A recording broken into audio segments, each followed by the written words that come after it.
So we're entering the 17-18 season. It's been asked in the comment section, so I'll go ahead and throw this up there. Why is there talk about a lockout in 3 years? So you look at all the contracts that are being signed right now. You look at the money that's being thrown around, and it doesn't look like there should be any kind of lockout. Everything should be fine. So a player signs a $10 million a year contract. Depending on where they play, as much as 40 or 50% of that gets eaten by taxes. Now, I understand people are going to say, oh, poor babies. But another 15% goes into escrow. And at the end of the year, the NHL decides through its finances whether you get that money or you don't.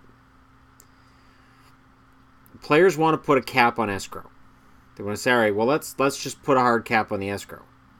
But in the system, the way it's set up by the NHL and the NHLPA through labor agreements, they can't.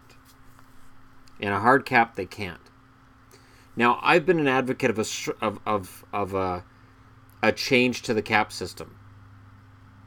And I've been an advocate openly, especially the last few weeks. I've made clear that I would be perfectly fine with a change in the cap system. Now, here's the thing. There is a competitive imbalance between, say, the Chicago Blackhawks and the Carolina Hurricanes. And you can't put back in a system where you make that worse. So, a soft cap would help a bit. I don't know that the hard caps necessarily helped. I don't think that NHL owners are particularly happy about dead contracts getting shipped around like Prongers, or, there's Franzen in Detroit. That contract could get shipped out at some point. I think that the fact that guys who are clearly retired are on the books of some team that's just saying, yeah, we'll pay out Datsuk till he's done. We'll pay out, I don't think that necessarily goes over very well with all owners. Some owners are going to be fine with it, but I think there's going to be some who say, well, no, you shouldn't be able to do that either. There's always those hardliners. I'm looking at Jeremy Jacobs when I say that in Boston. So the players aren't happy with certain parts of this, and the owners aren't happy with another part. Here's the biggest part of the problem. Players don't trust owners, and owners don't trust players. In 2019, in 2 years, there's an opt-out clause. The owners can opt out on the 1st of September. The players can opt out on the 15th of September. One or the other likely opts out of the collective bargaining agreement. When that happens, in 2020, Armageddon. Another lockout. We can't foresee whether a lockout would be 5 weeks, 5 months, or a year. We can't. There's no way to tell. I know that it seems like it's a long ways off, but it's not. Contracts as they're standing right now, contracts for the 2021 season, anything that extends through that season, most of that contract is bonus for that year, because bonuses are protected from a lockout, which is the part I find really weird about the whole situation. So the players and the owners are both saying, yep, there'll be a lockout. GMs are sitting down with players and going, yeah, there's probably going to be a lockout. How about we make sure you get paid when there's a lockout? And players go, okay, sure. That's weird. I can't imagine an employer sitting down and saying, all right, well, we're probably all going to be out of work, but we want to make sure that our employees get paid while we're not working.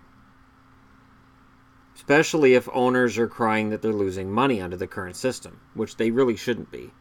There's another part of this is there are players who believe that teams are underreporting revenues, so they're holding money back, or they're shifting money around. There's creative bookkeeping, and the NHLPA isn't keeping track of it, and they're not cracking down on it.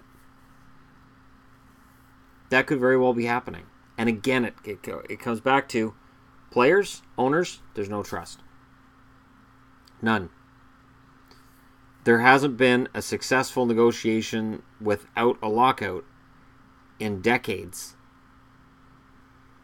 The NHL needs to get to that point, because I've talked in videos this summer about how this game is a great game. Obviously, I think so, or else I wouldn't have all these jerseys behind me, right? I wouldn't have this huge collection. This is just the Pacific Division. That's the Metro Division, and over here we've got, that's the Central Division, and on the far side is the Atlantic. I really love the game. clearly. And I like all the colors and all that too.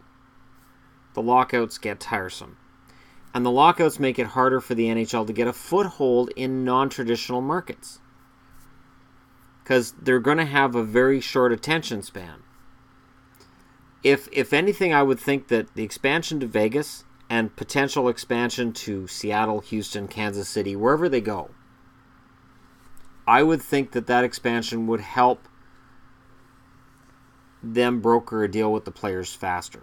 They don't want to have a lockout in a few years after they just established teams in non-traditional markets, or at least a non-traditional market in Vegas and an underutilized market like Kansas City or Seattle.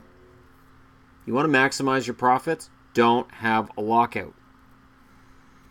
Players and owners did this dance back in 2012.